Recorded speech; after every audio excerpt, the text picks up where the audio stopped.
नमस्कार. मी भाऊ तोरसेकर. तुम्ही बघत आहात प्रतिपक्ष.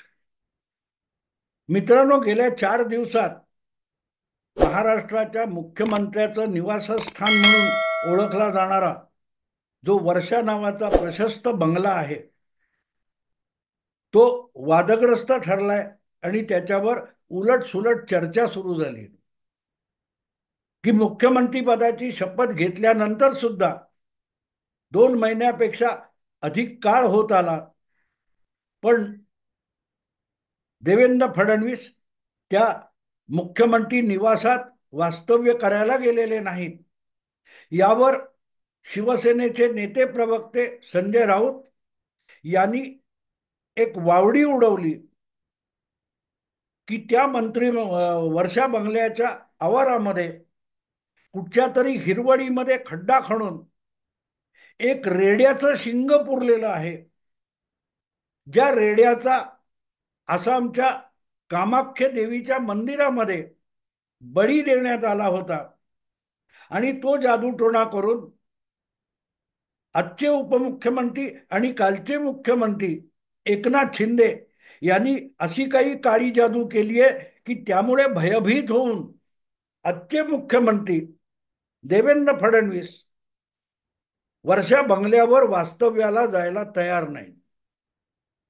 आणि गंमत अशी असते की संजय राऊत यांनी डोक्यात येईल ते खुळचट कसलंही विधान करावं, ज्याला मराठीत बालिश आणि इंग्रजीत फुलिश म्हणतात, असं कुठलंही विधान या व्यक्तीने भल्या सकाळी 9 वाजता करावं आणि मराठी माध्यमांनी त्याचा डंका पिटत गावभर दवंडी पिटावी आणि त्यावर प्रतिक्रिया गोळा करत वासुदेव आला रे वासुदेव आला असं म्हणत घुंगरू वाजवत गल्ली बोळात फिरणारे जे वासुदेव असतात, तसे सगळ्या चॅनेलचे पत्रकार वेगवेगळ्या राजकीय नेत्यांना प्रवक्त्यांना प्रश्न विचारत फिरतात. तशी एकूण मराठी पत्रकारितेची जी दुर्दशा झालेली आहे ती बघून आणि प्रामुख्याने या वर्षा बंगल्याची गोष्ट ऐकून मी अक्षरशः माझ्या बालपणात गेलो, शाळकरी वयात गेलो. 1960च्या दशकामध्ये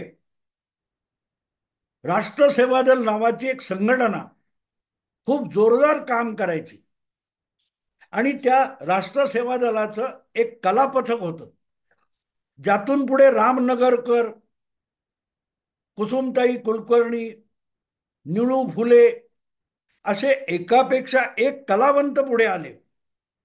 त्या राष्ट्र सेवा दल कला पथकातर्फे एक वगनाट्य सादर केलं जायचं, एक लोकनाट्य सादर केलं जायचं. आणि माझी स्मरणशक्ती बरोबर असेल तर प्राध्यापक वसंत बापट, ज्यांनी राष्ट्र सेवा दलाची अनेक लोकप्रिय गीतं लिहिली, त्यांनीच लिहिलेलं हे वगनाट्य होतं. त्याचं नाव होतं बिनबियाचं झाड. हे वगनाट्य लीलाधर हेगडे शाहीर वगैरे मंडळींनी खूप गाजवलं होतं. आपल्या राजकीय विचारांच्या प्रचारासाठी हे कलापथक राबत असताना हे वगनाट्य सादर करायचं आणि त्याचं कथासूत्र जे आहे मी शाळकरी वयात बघितलेलं आहे आणि ते मला आठवलं. कथा काय होती, कथासूत्र काय होतं? कथेचं नाव होतं बिनबियाचं झाड. आता तुम्हाला माहिती आहे, कुठलंही झाड, वेल, कुठची वनस्पती उगवायची असेल तर त्याला बीज लागतं. बी पेरली जाते, तिला अंकुर फुटतो, मग त्यातून काय ते पानं येतात वगैरे वगैरे, वृक्ष वाढतो, वेली वाढतात वगैरे, पण बीजाशिवाय वृक्ष नाही. आणि म्हणून हा जो विरोधाभास आहे, बिनबियाचं झाड झाड आहे पण त्याला कुठचं बी नाही, अशी कल्पना त्यांनी त्याच्यात मांडली होती. आणि जर कथासूत्र लक्षात घेण्यासारखं आहे. एकूणच संजय राऊत हे बिनबियाचं झाड आहे आणि त्या बिनबियाच्या झाडावर ज्या फांद्या फुटलेल्या आहेत त्याच्यावर बागडणारे पशु पक्षी, कावळे, चिमण्या म्हणजे आजचं मराठी मीडिया झालेलं आहे असं मला वाटलं. आणि म्हणून ते कथानक मला आठवलं आणि फार मजेशीर कथानक आहे. योगायोग असा की वर्षा बंगल्याच्या आवारामध्ये हिरवळीत कुठेतरी बळी दिलेल्या रेड्याचं शिंग, ही जी कल्पना आहे ती बरोबर तशीच्या तशी त्या बिनबियाच्या झाडांशी जुळणारी आहे. ते कथासूत्र असं होतं, तुम्हाला माहिती आहे लोकनाट्यामध्ये अतिशय काल्पनिक असा राजा, प्रधान, कोतवाल वगैरे असतात. तसं ते कथानक होतं आणि त्यातला जो राजा आहे त्या राजाला एक दिवशी स्वप्नामध्ये कोणीतरी संन्यासी त्याच्यावर रागावतो आणि त्या राजाला शाप देतो की तुला गाढवाचे कान येतील किंवा काय बैलाची शिंग येतील, असा काहीतरी शाप देतो. मला आता पूर्ण आठवत नाही, पण कथानकाचं स्वरूप असं आहे की त्या राजाला एक संन्यासी साधू काहीतरी अपमान केल्यामुळे स्वप्नात शाप देतो की तुला गाढवाचे कान येतील किंवा बैलाची शिंग येतील. सकाळी झोपेतून जागा झालेला राजा बघतो तर त्याला धक्का बसतो. स्वप्नात दिलेला शाप वास्तवात खरा झालेला असतो. आरशासमोर जाऊन उभा राहतो, तो राजा बघतो तर त्याला ते गाढवाचे कान किंवा बैलाची शिंग काहीतरी दोपैकी एक असेल, पण आपण असं समजू गाढवाचे कान. तर गाढवाचे कान आलेले असतात आणि राजा घाबरतो. आता अशा परिस्थितीत जर लोकांनी जनतेने, प्रजेने आपल्याला बघितलं तर लोक आपल्याला राजा मानणार नाहीत, लोक आपल्याला गाढव म्हणायला लागतील. आणि म्हणून राजा इतका घाबरलेला असतो की तो ताबडतोब मिळेल तो कपडा घेतो आणि डोक्यावर फेट्यासारखा गुंडाळतो आणि आपलं डोकं झाकतो. मुळात ते गाढवाचे कान असतात, ते राजा झाकून टाकतो. पण झाकणार कसं, किती काळ झाकणार? शेवटी राजा हा पण माणूस आहे, तो माणसांमध्ये वावरतो. त्याला जवळच्या कुटुंबातल्या किंवा विश्वासातल्या प्रधान वगैरेला तरी दाखवलं पाहिजे काय झालं ते. आता राजा हे लपवतो काही काळ, पण शेवटी एक दिवस त्याला हे आपल्या कुटुंबाकडे, राजपरिवाराकडे आणि तुमच्या प्रधानाकडे ही गोष्ट कबूल करावी लागते. कारण गाढवाचे कान लपवता येतील, पण वाढणाऱ्या केसांना आवर कसं घालणार? केस तर कापायला पाहिजेत. आणि महिना 2 महिने झाल्यानंतर राजाला वाढलेले केस त्रास द्यायला लागतात. तेव्हा राजा प्रधानाला सांगतो, बाबा हे केस कापायची काहीतरी व्यवस्था कर. पण जो कापाला येईल त्याने जर माझे गाढवाचे कान बघितले तर तो गावभर त्याचा गाजावाजा करील. सकाळी 9 वाजता पत्रकार परिषद घेईल आणि सगळ्या टीव्ही चॅनेलचे कॅमेरे जमवेल आणि राजाला गाढवाचे कान आहेत म्हणून गवगवा करील. प्रधान म्हणतो, महाराज चिंता करू नका, अजिबात चिंता करू नका. कुठेही चॅनेलवाले ज्या न्हाव्यापर्यंत, ज्या केस कापणाऱ्यापर्यंत येऊ शकणार नाहीत, अशी काहीतरी व्यवस्था मी करतो. आणि प्रधान आपली काही माणसं कामाला लावतो आणि स्वतःच्या तोंडावर नियंत्रण असलेला असा एक नाभिक केस कापणारा शोधून काढतो. अशी आपल्याकडे एक पिढीजात चालत आलेली समजूत आहे की केस कापणारा जो नाभिक समाजाचा कलाकार आहे, कारागीर आहे, हा अत्यंत बडबडा असतो आणि एका ठिकाणी ऐकलेली गोष्ट दुसऱ्या ठिकाणी सांगितल्याशिवाय त्याला चैन पडत नाही. त्यामुळे त्याच्या पोटात कुठची गोष्ट राहत नाही, अशी या नाभिक समाजाविषयी लोकांच्या मनात एक धारणा आहे. आणि म्हणून राजाला ती चिंता असते की आपले केस कापायला जो कोणी न्हावी येईल तो जर गावभर बोलत फिरला तर मग करायचं काय. आणि म्हणून आपलं तोंड बंद ठेवणारा नाभिक शोधून काढायचं काम प्रधानावर सोपवलेलं असतं. आणि प्रधान असा एक नाभिक शोधून काढतो, त्याला प्रचंड रक्कम देऊ करतो.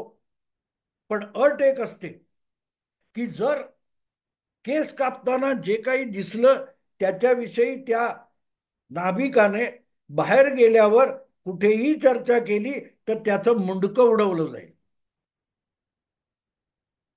पण एवढं मोठी रक्कम मिळते म्हटल्यावर एक जण त्यासाठी तयार होतो. अरे एवढी प्रचंड पैसे मिळणार असतील, संपत्ती धन मिळणार असेल तर तोंडाला चिकटपट्टी लावून बसेन सांगतो तो, आणि तो येतो. आणि जेव्हा तो केस कापतो, केस कापण्यासाठी राजाचा फेटा बाजूला काढला जातो आणि तो बघतो तेव्हा त्याला अरे बाप रे, राजाचे कान गाढवासारखे. पण तो एक शब्द बोलत नाही, काम असेल ते उरकतो आणि निघून जातो. पण घरी आल्यानंतर ही गोष्ट आपल्याकडे एवढं मोठं गोपनीय माहिती आहे आणि ती बोलायची नाही, कसं होईल? आता त्याचं नाव राऊत होतं की संजय होतं मला माहित नाही, पण त्याला राहवलं नाही आणि तो पोटात ती बातमी मावत नाही म्हणून तो नाभिक आजारी पडला आणि त्याच्या आजारपणावर वैद्यालाही उपचार करता येईना. बघायला आलेल्या वैद्यराजांनी त्या नाभिकाच्या पत्नीला सांगितलं, याच्या मनात काहीतरी आहे, याच्या पोटात काहीतरी आहे आणि ते बाहेर काढल्याशिवाय त्याचा आजार बरा होणार नाही. त्याच्या मनात लपवलेलं लपवलेलं काहीतरी आहे, ते बाहेर काढा, तरच तो बरा होईल, दुसरं काही औषध नाही. तो नाभिक आपल्या पत्नीला हळूच सांगतो काय झालंय ते, पण गवगवा झाला तर मुंडकं उडवलं जाईल. त्याची पत्नी चतुर असते नाभिकाची. ती म्हणते, यावर एक उपाय माझ्याकडे आहे, काही काळजी करू नका, तुमच्या पोटातली गोष्ट बोलून टाका, पण कुठे बोलायची ते मी सांगेन. आणि मग एका रात्री ती नाभिकाची पत्नी आपल्या नवऱ्याला घेऊन एका माळरानावर जाते. तिथे चांगला 4-5 फूट खोल खड्डा खणते आणि नवऱ्याला सांगते, आता या खड्ड्यात काय ते ओरडून टाक. राजाकडे केस कापताना काय बघितलं ते ओरडून टाक. आणि दोन दोनदा तीन तीनदा राजाला गाढवाचे कान, राजाला गाढवाचे कान, असं तो नाभिक ओरडतो. भराभरा दोघे मिळून तो खड्डा बुजवतात आणि निघून येतात. शांत चित्ताने त्या रात्री नाभिकाला चांगली झोप लागते, त्याचा आजार बरा होतो आणि आपल्या छातीवरचा भार उतरला म्हणून तो नाभिक खुश होतो की आपला आजार बरा झाला. आपल्याला आता लपवण्यासारखं काही नाही, कारण आपण लपवण्यासारखं होतं ते बोलून टाकलेलं आहे आणि आपलं मुंडकं तर वाचलेलं आहे. पण गंमत अशी असते की पुढल्या 2 दिवसामध्ये जिथे खड्ड्यामध्ये हा नाभिक राजाला गाढवाचे कान असा ओरडलेला असतो, तिथे एक उंचच्या उंच वृक्ष अवघ्या 2 दिवसात तयार होतो. आणि जेव्हा जेव्हा त्या माळ रानावर जोरदार वारा व्हायला लागतो आणि त्या झाडाच्या पानातून तो वारा जायला लागतो, तेव्हा त्यातून आवाज येतो, राजाला गाढवाचे कान. आणि जो जो कोणी माळावरून जात असतो त्याला वारा सुटलं की आवाज ऐकू येतात, राजाला गाढवाचे कान. आणि त्याचा गवगवा नको तितका होतो. हे झाड बिनबियाचं आहे, कुठचीही बी न करता एका खड्ड्यात आवाजातून निर्माण झालेलं झाड. आणि आज रोज सकाळी 9 वाजता चालणाऱ्या पत्रकार परिषदा आणि त्यानंतर सुसाट धावत सुटलेले सगळे कॅमेरे, सगळ्या वाहिन्या आणि त्यावरून धोधो वाहणाऱ्या बातम्या, ब्रेकिंग न्यूज, प्रतिक्रिया, वार, पलटवार बघितले की ते बिनवियाचं झाड किती खरं होतं याची मला साक्ष मिळते. कलापथकाने सहजगत्या एक गंमत म्हणून सादर केलेलं वगनाट्य होतं, पण त्याला कुठला तर्क नव्हता. तो तर्क आज 60-70 वर्षानंतर समोर आलाय. बिनबियाचं झाड असतं, बिनबियाचं झाड असतं. त्या कथेमध्ये राजाला गाढवाचे कान होते आणि इथे मुख्यमंत्र्याच्या निवासाच्या आवारामध्ये बळी दिलेल्या रेड्याचं शिंग असतं. किती चर्चा गेले 3 दिवस चालली आणि बघता बघता वाऱ्यासारखी पसरली ती. बघता बघता वाऱ्यासारखी चर्चा पसरली. जसं त्या वगनाट्यातल्या झाडातून वारा गेला की राजाला गाढवाचे कान, मुख्यमंत्र्याच्या वर्षा बंगल्यावर रेड्याचं शिंग पुरलेलं आहे की नाही सांगा मला. बालपणी सुद्धा मला जी कथा ही गमतीसाठी हास्यास्पद म्हणून वाटली होती, ती आजच्या पत्रकारितेने खरी करून दाखवली. संजय राऊतांनी, उबाठा सेनेच्या एका वरिष्ठ नेत्याने ती काल्पनिक पोरकट कथा ही खरी करून दाखवली. राजाला गाढवाचे कान आणि वर्षा बंगल्यावर बळी दिलेल्या रेड्याचं शिंग. मित्रांनो, आपण कुठे कुठे येऊन पोचलोय बघा. एकूणच महाराष्ट्राच्या राजकारणाचा, संस्कृतीचा आणि बौद्धिक पातळीचा किती ऱ्हास झालाय. एका वगनाट्यातल्या सोंगाड्यापर्यंत राजकारण आणि राजकीय बुद्धिवाद येऊन पोहोचला. यापेक्षा काही वेगळं म्हणता येईल का, तुम्ही सांगा मित्र. आणि मी शाळकरी वयात होतो, काहीतरी 6वी 7वी 8वी वगैरे असं वय होतं जेव्हा हे मी वगनाट्य बघितलंय. पण तेव्हा सुद्धा जी बुद्धी मला होती, त्यात मला हे कथानक मजेसाठी हास्यास्पद म्हणून केलेलं वाटलं होतं. पण आज असं होऊ शकतं. त्यामध्ये त्या नाभिकाने खड्डा खणून त्यामध्ये ओरडून सांगितलं होतं आणि खड्डा बुजवला होता. आज सकाळी, रोज सकाळी अशा रीतीने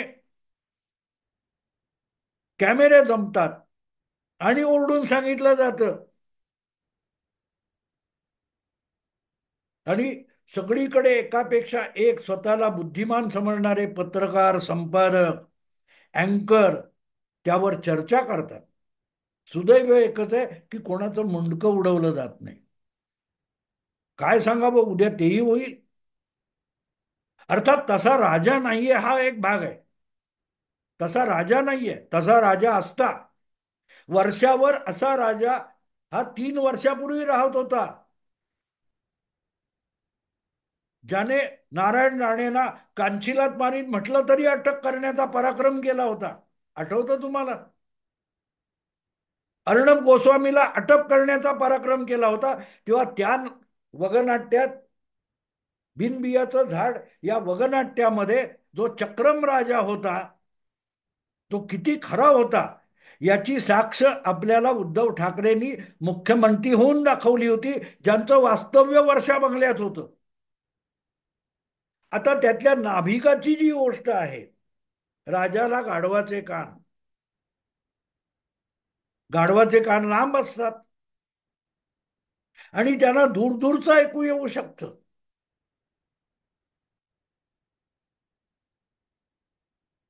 तेव्हा तो नाभिक पण सापडला. आज 60-65 वर्षानंतर तो नाभिक पण सापडलाय मला. जो एक कथा कल्पना होती वगनाट्याची, त्यातला तो नाभिक पण सापडलाय. त्या झुळूक सारख्या सुटणारे जो वारा होता, त्यातून येणारे आवाज होते, ते वेगवेगळ्या वाहिन्यांच्या दृष्टीने ऐकायला मिळतात. आणि तो राजा सुद्धा मुंडकं उडवायला निघणारा, तो सुद्धा 2.5 वर्ष बघायला मिळाला. मित्रांनो, महाराष्ट्राची संस्कृती, राजकीय संस्कृती, महाराष्ट्राची बौद्धिक परंपरा असला ढोंगीपणा करणारे जे संपादक आणि बुद्धिमंत आहेत, त्यांनी शरमेनी मान खाली घालावी, अशी ही परिस्थिती आहे.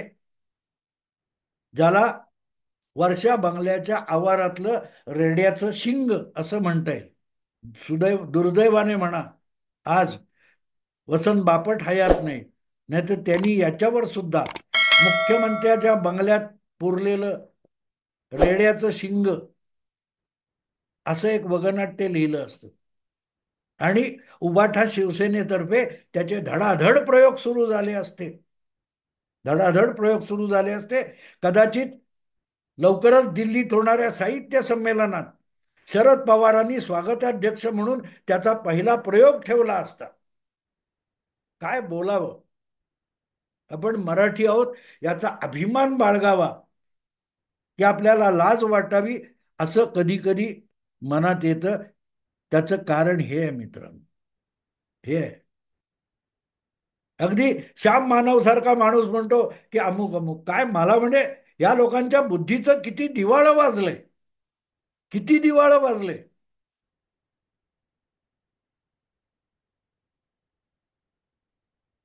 बिनबियाची झाडं इतकी येत आहेत रोजच्या रोज.